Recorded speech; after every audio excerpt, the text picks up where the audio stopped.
வணக்கம்மா. 11th மேத்ஸில் 11.4 எக்ஸசைஸில் fourth some. ஒரு பந்து 39.2 மீட்டர் பெர் வினாடி ஆரம்ப திசைவேகத்தில் தரையிலிருந்து மேல் நோக்கி செங்குத்தாக எறியப்படுகிறது. இங்கு முடுக்கத்தை ஈர்ப்பு விசையை பொறுத்து மட்டும் கருதும்போது எவ்வளவு நேரம் கழித்து பந்து தரையை வந்து மோதும், எந்த வேகத்தில் பந்தானது தரையை மோதும், பந்தானது எவ்வளவு தூரம் மேல் நோக்கி செல்லும் என்பதனை காண்க. இப்போ என்ன கொடுத்துருக்காங்க? ஆரம்ப திசை வேகம் கொடுத்துருக்காங்க. எவ்வளவு நேரம் கழித்து கேட்டிருக்காங்க. அப்போ நேரம்னா சொல்லுவோம் டேன்னு சொல்லுவோம். எந்த வேகத்தில் பந்தானது தரையை மோதும் கேட்டிருக்காங்க, வி கேட்டிருக்காங்க. பந்தானது எவ்வளவு தூரம் மேல் நோக்கி செல்லும், தூரம்ன்றது ஃபிசிக்ஸ் பொறுத்த வரைக்கும் நம்ம எஸ்ன்னு சொல்லுவோம். ஸோ எஸ் கேட்டிருக்காங்க. ஆரம்ப திசை வேகம் என்னன்னு சொல்லுவோம், யூன்னு சொல்லுவோம். முடுக்கத்தை என்னன்னு சொல்லுவோமா, ஏன்னு சொல்லுவோம். அப்போது இது எல்லாத்தையும் வச்சு வரக்கூடிய ஃபிசிக்ஸ் ஃபார்முலா வச்சு தான் ரெண்டு மெத்தடில் இப்போ நம்ம கணக்கை போட போகிறோம். ஓகே சாமி, போட ஆரம்பிக்கலாம். என்னென்ன கொடுத்துருக்காங்க? ஆரம்ப திசைவேகம் u ஈக்குவல் டு ஆரம்ப திசைவேகம் u equal to 39.2 metre per second. Okay, என்னென்ன கேட்டிருக்காங்க? ஃபர்ஸ்ட் ஒனில் டி கேட்டிருக்காங்க, செகண்ட் ஒனில் மோதும் வேகம் கேட்டிருக்காங்க, தேர்ட் ஒனில் தூரம் கேட்டிருக்காங்க. இப்போது இங்கேருந்து ஒரு பந்து வந்து மேல் நோக்கி எறியப்படுது. இப்படி எரிஞ்ச உடனே தூரம் போயிட்டு என்ன பண்ணும், மறுபடியும் அதே இடத்த அதாவது தரையை அடையும். இங்கேருந்து எரியக்கூடிய பந்தானது இப்படி போயிட்டு இப்படி வரும். ஓகே, இப்போது இங்கேருந்து எரியும் போது தொடக்க திசை வேகம் என்னன்னு சொல்லிட்டாங்க, 39.2 மீட்டர் பர் செகண்டு. முடுக்கத்தை ஈர்ப்பு விசையை பொறுத்து தான் இங்கே என்ன பண்ணுது அப்படின்னு சொன்னால் கருதும் போது, அதாவது ஈர்ப்பு முடுக்கத்தை மட்டும்தான், புவியீர்ப்பு முடுக்கத்தை வச்சு மட்டும்தான் இங்கே கன்சிடர் பண்ண சொல்கிறாங்க. இன்டகிரேஷனில் போடுறோம் அப்படின்னு சொல்லும்போது எப்படி சொல்லுவோம் அப்படின்னு சொன்னால், தூரம் மாறுபடும் வீதம் திசைவேகம் சொல்லுவோம். ஓகே, திசைவேகம் மாறுபடும் வீதம் முடுக்கம்னு சொல்லுவோம். இதை வச்சு தான் இதை இன்டகிரேட் பண்ணி போட்டால் தான் நமக்கு கிடைக்கும். இப்போ இது இருந்தாண்ட பக்கம் எடுத்துகிட்டு போகணும், இது இருந்தாண்ட பக்கம் எடுத்து இது இன்டகிரேஷனில் ஃபிசிக்ஸ்லேயே உங்களுக்கு சொல்லித்தரேன். சரி, இந்த பந்து இங்கே மேல் நோக்கி போகும்போது மேலே போக போக ஈர்ப்பு விசைக்கு எதிராக போகுது. அப்போது மேலே போக போக ஈர்ப்பு விசையின் காரணமாக இந்த பந்து மேலே போக என்ன போகனா ஸ்லோவாகும். இந்த இடத்துல எப்போ ஸ்லோவாகுன்னு தொடங்குதோ அப்போ என்ன பண்ணிட கீழே விழ ஆரம்பிச்சிடும். ரைட், மேலே போக போக ஈர்ப்பு விசை என்ன பண்ணும், குறைஞ்சிக்கிட்டே போகும் இல்லையா? அப்போ விசையின் காரணமாக மேலே போகுது, நம்ம தூக்கி எறிகிறோம். தூக்கி எறிஞ்ச வேகத்தில் மேலே போகுது. கொஞ்சம் தூரம் போன உடனே அந்த பந்துக்கும் ஈர்ப்பு விசைக்கும் உண்டான தூரத்தின் காரணமாக என்ன பண்ணுன்னா, இந்த இடத்துல ஒரு ஹையஸ்ட் பிளேஸில் என்ன ஆகும், ஸ்லோவாக ஆரம்பிக்கும். எந்த ஸ்லோவாகுதோ அங்கே என்ன பண்ணிடும், கீழே விழுந்துடும். இப்போது இதுதான் இந்த பந்து ஹையஸ்ட் உயரம் இருக்கு இல்லையா, இதுக்கும் தரைக்கும் உண்டான தூரம் தான் எஸ். இப்போ இங்கேருந்து தூக்கி எறிகிறாங்கல்ல, இங்கேருந்து இங்கே போகும்போது எவ்வளோ டைம் எடுத்துக்குதோ அதே டைம் தான் இங்கேருந்து இங்கே கீழே விழும்போது டைம் எடுத்துக்கும். ரைட், மேல் நோக்கி எறியப்படும் போது, ஏன்னா இங்கே ஏர் ரெசிஸ்டன்ஸ்னு ஒன்றும் இல்லை, அதாவது காற்று தடையே இல்லை. அதை பற்றி நம்ம கொடுக்கவே இல்லை. எதை பற்றி மட்டும் எடுத்துக்க சொல்லியிருக்காங்க, முடுக்கத்தை பொறுத்து மட்டும்தான் அங்கே எடுத்துக்க சொல்லியிருக்காங்க. அப்போது ஏர் ரெசிஸ்டன்ஸ், அதாவது காற்று தடையதும் இல்லை, காற்று வீசுது, ஸ்லோவாக இருக்குது, இல்லை மந்த நிலையில் இருக்குது, அது மாதிரி எதுவும் சொல்லவே இல்லை. அப்போ எவ்வளோ டைம் எடுத்துதோ அவ்வளோ டைம் தான் அங்கே இறங்குறதுக்கும் எடுத்துக்கும். ஓகேவாம்மா? அடுத்தது வேகம். இங்கே மோதும் வேகம் எவ்வளோன்னு சொல்லிட்டு கேட்குறாங்க. இங்கே எவ்வளோ வேகத்தோடு தொடங்குச்சோ ஆக்சுவலாக அதே வேகத்தோடு தான் மோதணும். ஒவ்வொரு வினைக்கும் சமமான எதிர்வினையுடன் சொல்லணும். ஒரு பந்தை நம்ம செவுத்தில் எவ்வளோ ஃபோர்ஸாக, நம்ம கார்க் பால்னு சொல்லிடாதீங்க, ரப்பர் பால், அதுக்குள்ளே ஏர் இருந்துச்சு அப்படின்னு சொன்னால் நம்ம எவ்வளோ ஸ்பீடாக தூக்கி எறிகிறோமோ அவ்வளோ ஸ்பீடாக நம்மக்கிட்ட சேரும். ஆனால் இங்கேருந்து தூக்கி எறியும் பொழுது இந்த திசையில் போகுது, புவியீர்ப்பு விசைக்கு எதிராக போகுது. அதுக்கப்புறம் தொடங்கும்போது இங்கேவே செட்டில் ஆகிடுது நமக்கு. அப்போ திசை மாறி இருக்கும். இங்கேருந்து எரிய போகும்போது மேல் நோக்கு, இங்கே வரும்போது கீழ் நோக்கு. அப்போது ஆரம்ப திசை வேகம் என்னவோ அது ஆப்போசிட் டைரெக்ஷனில் வரும், அதான் இறுதி திசை வேகம். ஓகே, அதாவது மோதும் வேகம். ஓகே, இப்போ 3 வழியில் உங்களுக்கு 2 வழியில் சொல்லித்தரேன். இன்டகிரேஷனில் வேண்டாம், கன்ஃபியூஸ் பண்ணிக்குவீங்க. அதனால் ஃபிசிக்ஸ் சம்மந்தமாகவே இதை நான் சொல்லி தந்துடுறேன். ஸோ யூ கொடுத்துட்டாங்க. ஃபர்ஸ்ட் ஒன் டி கண்டுபிடிக்கிறதுக்கு நமக்கு என்னென்ன கொடுத்துருக்காங்களோ அதை மட்டும் எழுதிக்கிறோம். இன்னொன்று நமக்கு முடுக்கத்தை பொறுத்துன்னு கொடுத்துட்டாங்க. அப்போ ஈர்ப்பு முடுக்கம் என்னன்னு சொல்லிட்டு புவியீர்ப்பு முடுக்கம் A equal to 9.8 metre per second square. Okay, இது இங்கேருந்து போகும்போது ஈர்ப்பு விசைக்கு எதிராக போகிறதுனால நம்ம என்ன போடுவோம், மைனஸ்னு போட்டுக்க போகிறோம். ரைட், இப்போ உங்களுக்கு இந்த யூனிட்ஸோட சேர்த்தே நான் சொல்லித்தரேன். ஃபஸ்ட் ஒன் T கண்டுபிடிக்க சொல்லிட்டாங்க. ஃபஸ்ட்டு ஃபார்முலா ஃபஸ்ட்டு மெத்தடில் நான் சொல்கிறேன். T கண்டுபிடிக்கிறது என்னென்னா, இறுதி திசை வேகத்தை ஈர்ப்பு முடுக்கத்தால் நம்ம என்ன பண்ண போகிறோம், முடுக்கத்தால் வகுத்தாவே போதும். இது இங்கேருந்து இங்கே ஒரு T, இங்கே எவ்வளோ தூரம் எடுத்துக்குதோ அதே தான் இங்கே எடுத்துக்கும். அப்போ 2 மடங்கு எடுத்துக்குமா, அப்போ இங்கே 2 இன்ட்டு U பை ஜின்னு போடலாம். 2 மடங்குனா 2 இன்ட்டுன்னு அர்த்தம். Sorry, T equal to 2 into U by ஜின்னு போட்டுக்கிறோம். This implies T equal to 2 into ஆரம்ப திசை வேகம் என்னன்னு கொடுத்துட்டாங்க, 39.2 மீட்டர் பர் செகண்ட். செகண்டுக்கு இத்தனை மீட்டர் பை ஜியினுடைய மதிப்பு 9.8 இன்ட்டு மீட்டர், சாரி இன்ட்டு கிடையாது, 9.8 மீட்டர் பர் செகண்ட் ஸ்கொயர். நான் யூனிட்ஸோடு சேர்த்தே போட்டு தரேன் உங்களுக்கு. இப்போது இதை கேன்சல் பண்ணிடலாமா நம்ம.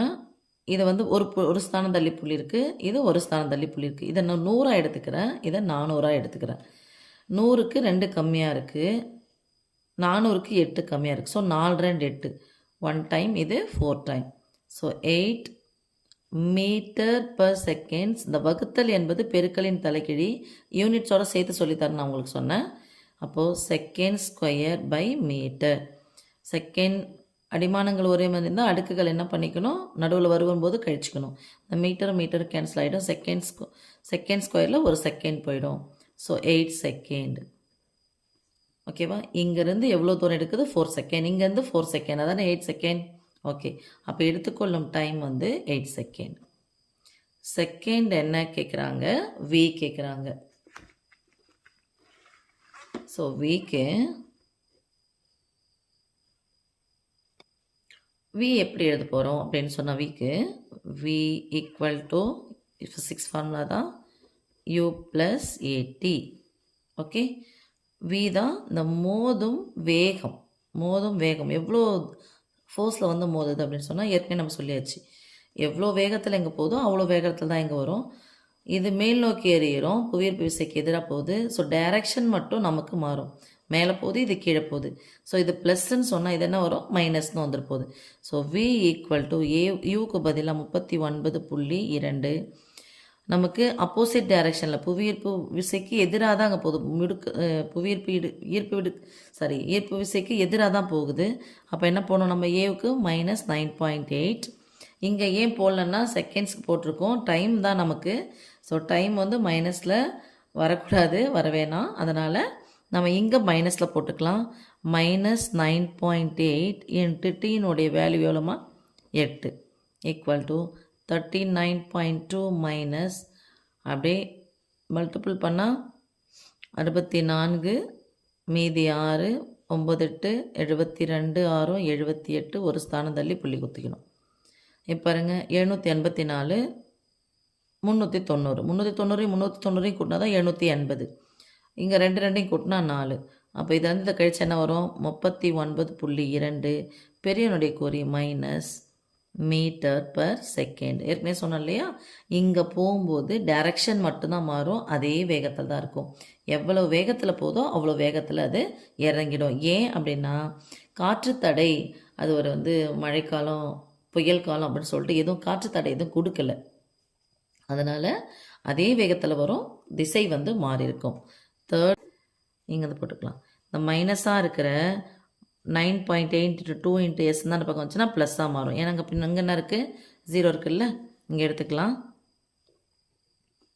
2 × 9.2 × S மைனஸ் அந்த பக்கம் வந்துச்சுன்னா ப்ளஸ்ஸாக மாறிடும். ப்ளஸ் இன்ட்டு மைனஸ் மைனஸ் தானே, ஈக்குவல்ட்டுங்கன்னா இருக்குது 9.2 39.2 × 39.2. இங்கே 1 டைம், இங்கே எத்தனை டைம்ஸ் சாமி, 4 டைம்ஸ். இங்கே ஒரு முறை, இங்கே 2 முறை. ஸோ S ஈக்குவல் டு 4 2 8 9 2 18 8 மீதி 1 3 2 6 1 7 18 1 19 9 மீதி 1 3 2 6 1 7. அப்போது 79.8 8 மீட்டர். ஓகே சாமி, அப்போது 2 மெத்தடில் இதை போட்டாச்சு. தேர்ட் என்ன கேட்குறாங்க, நம்ம தூரம் கேட்குறாங்களா, அதிகபட்ச உயரம் என்ன கேட்குறாங்க. அதிகபட்ச உயரம்னா பந்தானது எவ்வளவு தூரம் மேல் நோக்கி செல்லும், எவ்வளோ தூரம், இதான் ஹையஸ்ட் இல்லையா, எவ்வளோ தூரம் மேல் நோக்கி செல்லும் சொல்லிட்டு கேட்குறாங்க. அப்போ இந்த இது தான் கேட்குறாங்க. அதுக்கு நம்ம எடுத்துக்கிற ஃபார்முலா இது நான் 2வது இதுவில் சொல்லித்தரேன். ஹையஸ்ட் இதன உயரம் equal to u square by 2g. u square by 2g formula என்ன சாமி, ஹையஸ்ட் இது என்னது u ஸ்கொயர் பை 2g. இப்போ h ஈக்குவல் டு உயரம், u ஸ்கொயர்னா ஆரம்ப திசைவேகம் 39.2 இன்ட்டு 39.2 ஓகே பை 2 இன்ட்டு 9.8. ஓகேம்மா, இது வந்து மீட்டர் பர் செகண்ட்னா இது metre per second, metre square by second square. இது மீட்டர் பர் செகண்ட் ஸ்கொயர். இது என்ன கேன்சல் ஆகிடும், இங்கே ஒன்று கேன்சல் ஆகிடும், வெறும் மீட்டர் மட்டும் இருக்குமா. இப்போ கேன்சல் பண்ணி பார்க்கலாம். ஏற்கனவே நம்ம டைமுக்கு கேன்சல் பண்ணோம், அதே தான். இங்கே ஒரு டைம்னா இங்கே எத்தனை டைம் வரும், 4 டைம் வரும். இங்கே ஒரு டைம் அப்படின்னு சொன்னால் 1 2 2 2 4. அப்போ ஹெச் ஈக்குவல் டு 2 2 4 9 2 18க்கு 2 மீதி 1 3 2 6 1 7 ஒரு ஸ்தானம் தள்ளி புள்ளிக்கு வைக்கணும். இங்கே மீட்டர். ஸோ தூரமும் அங்கே எஸ் அப்படிங்கிறது தான். ஆனால் ஹையஸ்ட் இதுன்றதுனால நான் இங்கே உயரம் ஹெச்ன்னு போட்டுக்கிட்டேன். நீங்கள் எஸ்ன்னு போட்டாலும் ஒன்றும் தப்பு கிடையாது. ஸோ இது ஒரு மெத்தடு. ஓகே, இன்னொரு மெத்தடில் எப்படி சொல்லலான்னு பார்க்கலாம். First formula v equal to u plus a t. என்னென்னா t தான் கண்டுபிடிக்க போகிறோம். ஆரம்ப திசை வேகம், இறுதி திசை வேகம், இது முடுக்கம். இப்போது இறுதி திசை வேகம் நமக்கு இல்லை. ஸோ 0 ஈக்குவல் டு ஆரம்ப திசை வேகம் 39.2, முடுக்கம் எவ்வளோ -9.8. ஏன்னா என்ன இருக்கும், எதிராக இருக்கும். தூக்கி எறியும் போது வந்து புவியீர்ப்பு விசைக்கு எதிராக போகுது. ஸோ -9.8 இன்ட்டு எனக்கு டீனுடைய வேல்யூ தான் தேவை. இங்கே எனக்கு டீனுடைய வேல்யூ எதில் இருக்கணும், ப்ளஸில் இருக்கணும். இங்கே என்ன இருக்குது, மைனஸ் இருக்குது. ஸோ மைனஸாக இருக்கிற 9.8 இன்ட்டு டி இந்தாண்ட பக்கம் வந்துச்சுன்னா ப்ளஸ்ஸாக மாறும். 0 கிடையாது கூட்டினா அதே தானே வரும். 9.8 இன்ட்டு டி ஈக்குவல் டு 39.2. நான் ஏற்கனவே யூனிட்ஸ் எப்படி கேன்சல் பண்ண சொல்லியாச்சு. இப்போ ரெண்டுத்துக்கு நடுவில் பெருக்கலாக இருக்கிற 9.8 அந்தாண்ட பக்கம் போச்சுன்னா வகுத்தலாம் மாறும். இது 1 டைம். இது எத்தனை டைம் சாமி, 4 டைம்ஸ். இங்கே பந்து இங்கேருந்து இங்கே போகிறதுக்கு மட்டும். இப்போ இங்கேருந்து கீழே இறங்குறதுக்கு இல்லை. ஸோ இங்கே 4 செகண்ட்னா இங்கே ஒரு 4 செகண்ட். அப்போ டோட்டலாக எத்தனை செகண்ட் ஆகும், இங்கே போகிறதுக்கு மட்டும்னா இறங்குறதுக்கு, மேலே எறிகிறதுக்கு, எரிஞ்சது போகிறதுக்கு, ஹையஸ்ட் பிளேஸ் அடையிறதுக்கு, அதிகபட்ச உயரம் அடையிறதுக்கு 4 செகண்டு, இறங்குறதுக்கு 4 செகண்ட். ஸோ டோட்டலாக எத்தனை செகண்ட் ஆகும் சாமி, 8 செகண்ட் ஆகிடும். Okay, 8 second. செகண்ட் ஒன் என்னன்னா எவ்வளவு வேகத்தில் மோதும் கேட்குறாங்க. அப்போ இந்த ஃபார்மில் என்ன எடுக்க போகிறோம், அதே தான். v equal to u plus ஏடியை எடுத்துக்கலாம். ஓகே, இப்போது இது தான் கேட்குறாங்க, எவ்வளோ வேகத்தில் மோதும் கேட்குறாங்க. நம்ம முன்னாடி சொல்லியாச்சு, எவ்வளோ வேகத்தில் போதும் அவ்வளோ வேகத்தில் தான் இறங்க போகுது. ஃபார்முலா பிரகாரம் போகணுன்னா v தான் கேட்குறாங்க. யூனுடைய மதிப்பு 39.2, ஏவுக்கு பதிலாக -9.8 போட போகிறாங்க. ப்ளஸ் இருக்குது மைனஸ் இன்ட்டு டீக்கு பதிலாக 8 போடலாமா, ஈக்குவல் டு 8 64 மீதி 6 8 9 72 ஒரு 6 78. இங்கே 39.2லேருந்து -78.4, இதோட டபுள் தான் இதோடைய டபுள் தான் இது. ஸோ என்ன வரும், -39.2 மீட்டர் பர் செகண்ட். ஓகே, எவ்வளோ வேகத்தில் மோதும். தேர்ட் ஒன் தூரம் கேட்குறாங்க. அப்போ தூரத்துக்கான formula v square equal to u square plus 2as. S என்பது என்னது, தூரம். இங்கே v ஸ்கொயர் என்னவா இருக்கும் அப்படின்னு சொன்னால் இறுதி திசை வேகம் அதிகபட்ச உயரம் இங்கே.